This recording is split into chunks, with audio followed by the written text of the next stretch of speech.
Florida's Parental Rights in Education bill would restrict the discussion of LGBTQ issues, gender identity, sexual orientation, and related topics in schools across the state. That bill, which advocates are calling the Don't Say Gay bill, could potentially be the tip of the iceberg for a much broader movement of anti-LGBTQ legislation in the state and beyond.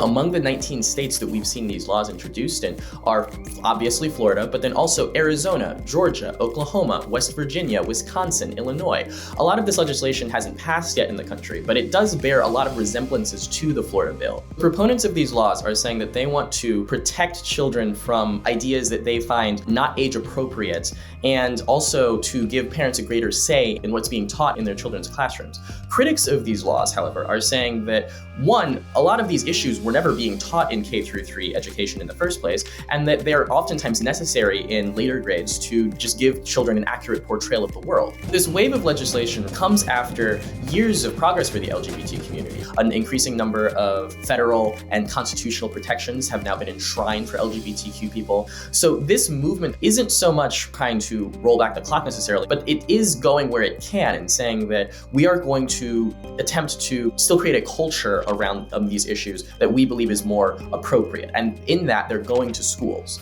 This surge of legislation focused on LGBTQ issues in K-12 schools comes at a broader dispute in the country over education in public schools in the wake of the COVID-19 pandemic. But you're also seeing debates over what are the roles of parents in educating their children. And that's brought on issues such as discussions about critical race theory and other contentious topics about American history that have really taken a part of the national conversation and said, what kind of country do we want to be? So this issue about anti-LGBTQ legislation in these schools at the moment is part of a much broader culture war over what type of society we're trying to create here. A lot of this legislation, experts say, is really focused on reducing access and resources for LGBTQ youth around the country. Currently, about half of LGBTQ youth say that they feel affirmed at school, which is a higher proportion than the number who say that they feel affirmed at home. So in a lot of places, LGBTQ youth really do find a home in schools across the country where they can more be themselves, where they can find resources, education.